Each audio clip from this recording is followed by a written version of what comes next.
اور یہ معاملہ طے پا جاتا ہے۔ چنانچہ قافلہ چلنے لگا اور رسول کریم صلی اللہ علیہ وآلہ وسلم کے وسیلے سے سفر کی تمام مشکلات حل ہوتی جا رہی ہیں۔ اس وقت مکے کے لوگوں کے ذہن میں بھی نہیں ہے کہ یہ یتیم آگے چل کر نبی یا رسول بن سکتا ہے،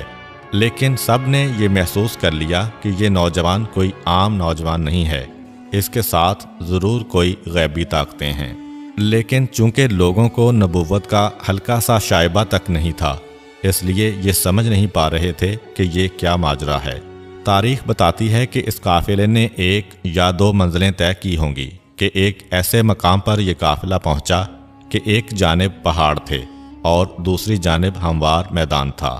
قافلے ہموار میدانوں سے گزرا کرتے ہیں، لیکن پیغمبر اسلام رک گئے اور جناب خدیجہ کے غلام میسرہ اور خاندان بنو ہاشم کے افراد کو جمع کر کے کہا کہ شام کا وقت ہے، ہمیں آرام کرنا ہے، لیکن میرا مشورہ یہ ہے کہ اس میدان میں آرام نہ کریں بلکہ پہاڑ کی جانب چلے جائیں، ہمیں ان پہاڑیوں پر چڑھ کے آرام کرنا چاہیے۔ یہ ان لوگوں کے لیے ایک بڑی عجیب و غریب تجویز بن گئی کہ اتنے سارے اونٹ اور اتنا سارا سامان سفر میدان سے ہم اس کو پہاڑ پر لے جائیں اور صبح پھر واپس سب کو لے کر آئیں، یہ تو بڑا مشکل کام ہے۔ لیکن چونکہ یہ شام کا وقت تھا اور پیغمبر اسلام اس وقت سردار قافلہ تھے، چنانچہ قافلے والوں کو آپ کی بات ماننا پڑی۔ لیکن سارے پریشانی کے عالم میں ہیں اور ابو جہل کا پروپیگنڈا جاری ہے کہ دیکھو جسے ہم نے سردار بنانے پہ اتفاق کر لیا ہے، یہ تو بلا وجہ ہمیں زحمت و پریشانی میں ڈال رہا ہے۔ اس کا نتیجہ یہ نکلا کہ باقی سب تو پیغمبر کے ساتھ بصد مشکل ان پہاڑیوں پہ چڑھ گئے، اگرچہ حیران تو تھے کہ یہ پہاڑیاں کہ جن کے بارے میں ہم یہ سوچ رہے تھے کہ سارے سامان کو لے جانا ناممکن ہے، مگر اتنی مشکل بھی یہ پہاڑیاں ثابت نہ ہوئیں۔ کوئی ایسا راز، کوئی ایسا معجزہ ہے درمیان میں کہ اتنی آسانی سے ہمارے اونٹ ان پہاڑیوں پر چڑھ گئے۔ لیکن بہرحال پھر بھی کچھ زحمت تو ہوئی۔ قافلے میں سے ایک سردار اکڑ گیا، کہنے لگا کہ ہرگز نہیں، میرا دماغ خراب نہیں ہوا کہ میں فقط ایک ناتجربہ کار نوجوان کی باتوں میں آ کر اپنے 400 اونٹوں کو پہاڑیوں پر چڑھاؤں۔ تمہیں کیا ہو گیا ہے؟ تم میں سے ہر ایک 25-25 اور 50-50 سفر کر چکا ہے اور اس کے باوجود اس وقت ایک ایسی غلطی کر رہے ہو۔ مگر پیغمبر اسلام مشورہ دے چکے ہیں اور قافلے کو بہرحال پیغمبر اسلام کے مشورے پر عمل کرنا پڑا۔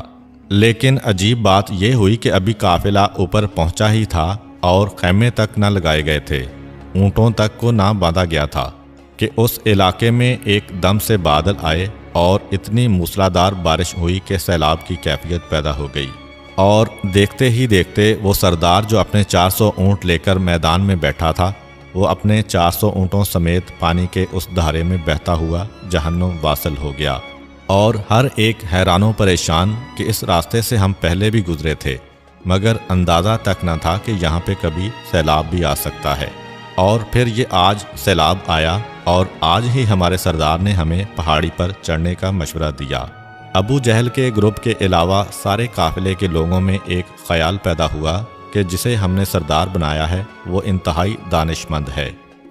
ہمارے فائدے کا خیال رکھتا ہے۔ ایک احترام رسول دلوں میں پیدا ہونے لگا۔ یہ سب دیکھ کر ابو جہل اور اس کے ساتھیوں کے دلوں میں حسد کی آگ بڑھتی جا رہی ہے۔ لیکن اس کے بعد پھر ایک پریشانی کا مرحلہ آ گیا۔ 4 دن مسلسل بارش ہوتی رہی اور سیلاب کی کیفیت طاری رہی، چاروں طرف پانی کھڑا ہو چکا ہے، فقط وہ راستہ محفوظ ہے کہ جہاں سے یہ لوگ آئے تھے۔ میسرہ جیسا شخص بھی گھبرا گیا اور رسول سے کہتا ہے کہ اے سردار قافلہ، اتنی بارش ہو گئی ہے اور اتنا پانی جمع ہو گیا ہے کہ اب آگے جانے کا راستہ تو بند ہے، اور آثار یہ بتا رہے ہیں کہ 1-2 مہینے لگ جائیں گے اس راستے کو کھلتے ہوئے۔ صرف واپسی کا راستہ جس سے ہم آئے تھے وہ راستہ کھلا ہوا ہے، یہیں پہ اس سفر کو ختم کریں، واپس مکے چلیں اور 1-8 مہینے کے بعد دوبارہ آئیں، اس لیے کہ اگر یہاں پہ 1 مہینہ قیام کر لیا تو بے انتہا نقصان بھی ہوگا اور بھوک اور پیاس کی وجہ سے موت کی حالت بھی طاری ہو جائے گی۔ پیغمبر اسلام خاموش ہیں اور خاموشی کے عالم میں کہہ رہے ہیں کہ اس کا جواب میں کل دوں گا۔ شام کے وقت یہ بات ہوئی اور اگلی